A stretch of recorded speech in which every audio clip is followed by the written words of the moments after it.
Hi friends, I am Shreethi. ഇന്ന് നമുക്ക് ഒരു മാങ്ങ അച്ചാർ എങ്ങനെ ഉണ്ടാക്കാമെന്ന് നോക്കാം. ഇത് മാങ്ങ അരിയുന്ന അത്രയും സമയം മാത്രം മതി. അത്രയ്ക്ക് എളുപ്പം, ഒരുപാട് ഇൻഗ്രീഡിയൻസ് ഒന്നും ഇല്ലാത്ത ഒരു മാങ്ങ അച്ചാറാണിത്. നമുക്ക് പെട്ടെന്ന് എങ്ങനെ ഉണ്ടാക്കാമെന്ന് നോക്കാം. മാങ്ങ അച്ചാർ ഉണ്ടാക്കാൻ ഞാനിവിടെ 2 മാങ്ങ, 7 അല്ലി വെളുത്തുള്ളി, ഒരു ചെറിയ കഷ്ണം ഇഞ്ചി, ഒരു പച്ചമുളക്, ഇത്രയും സാധനങ്ങളാണ് നമുക്ക് വേണ്ടുന്നത്.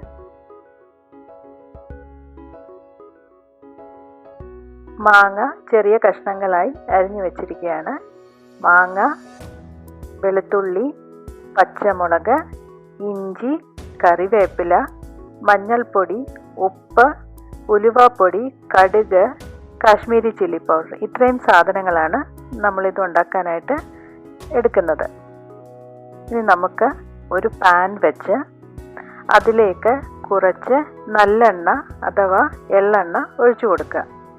ഒരു 4 സ്പൂൺ എള്ളെണ്ണയാണ് ഞാനിവിടെ എടുത്തേക്കുന്നത്. എള്ളെണ്ണ ഒന്ന് ചൂടായി വരുമ്പോഴത്തേക്ക് നമുക്കിതിലേക്ക് കടുകിട്ട് കൊടുക്കാം.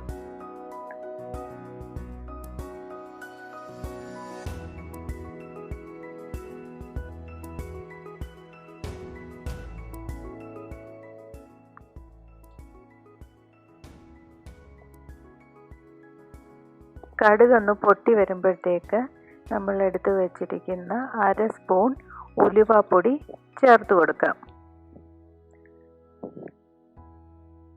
ഒന്ന് ചെറുതായി ഇളക്കി കൊടുക്കുക.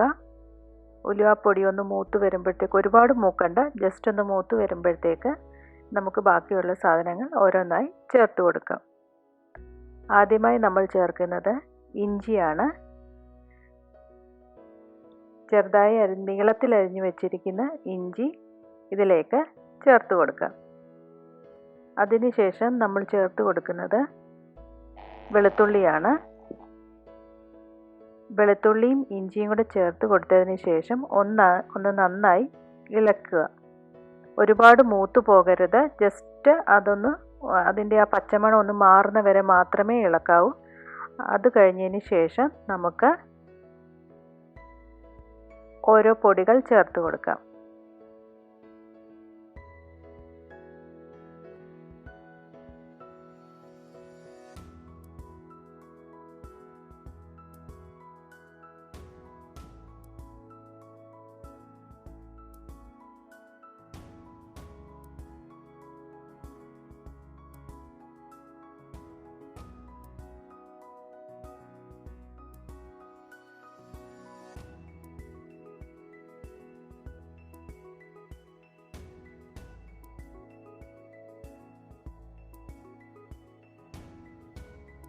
പൊടികൾ ചേർക്കുന്നതിന് തൊട്ട് മുൻപായി തന്നെ നമുക്ക് ശകലം കറിവേപ്പിലയും കൂടെ ചേർത്ത് കൊടുക്കാം.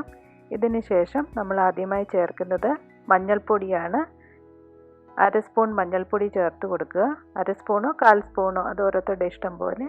അതിനുശേഷം നമ്മൾ ചേർക്കുന്നത് മുളക് പൊടിയാണ്.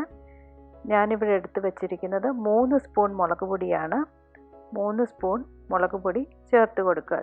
തീ കുറച്ചിട്ട് വേണം എപ്പോഴും നമ്മൾ പൗഡറുകൾ ചേർത്ത് കൊടുക്കാൻ, അല്ലെങ്കിൽ അത് കരിഞ്ഞു പോകും. 3 സ്പൂൺ മുളക് പൊടി ചേർത്ത് കൊടുത്തതിന് ശേഷം ഒന്ന് ഇളക്കി യോജിപ്പിക്കുക.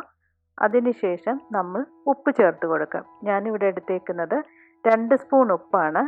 2 സ്പൂൺ ഉപ്പ് ഇട്ട് കൊടുത്തതിന് ശേഷം മസാലകളെല്ലാം കൂടെ നന്നായി ഒന്ന് ഇളക്കി യോജിപ്പിക്കുക. എപ്പോഴും ശ്രദ്ധിക്കണം, മസാല കരിഞ്ഞു പോകരുത്. അതുകൊണ്ട് തീ എപ്പോഴും സിമ്മിൽ വെച്ചിട്ട് വേണം ഇത് ചെയ്യുന്നത്. ഇനി നമ്മൾ ചെയ്യേണ്ടത്, തീ ഓഫ് ചെയ്തതിന് ശേഷം മാത്രമേ നമ്മൾ മുളക് ചേർക്കാവൂ. പച്ചമുളക് ചേർത്തതിന് ശേഷം അതും ഒന്ന് ഇളക്കി യോജിപ്പിക്കുക. അതിനുശേഷം നമ്മൾ അരിഞ്ഞു വെച്ചിരിക്കുന്ന മാങ്ങ ചേർത്ത് കൊടുക്കുക. നമ്മൾ തീ ഓഫ് ചെയ്തതിന് ശേഷം മാത്രമേ മാങ്ങ ചേർക്കാവൂ.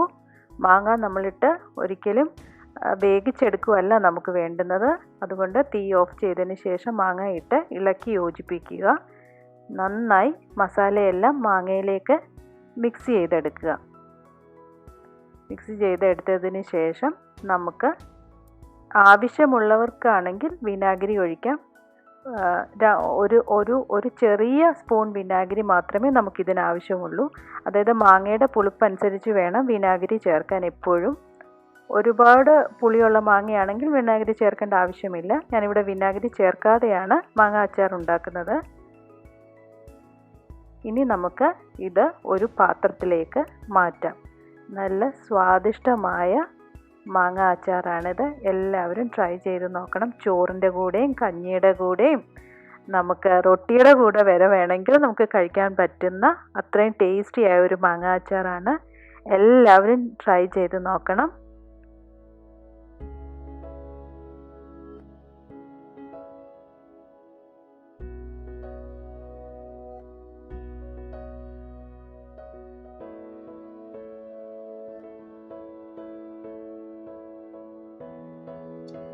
നിങ്ങൾക്ക് എൻ്റെ വീഡിയോ ഇഷ്ടപ്പെട്ടെന്ന് വിചാരിക്കുന്നു. Please send feedback and subscribe to my channel. Thank U.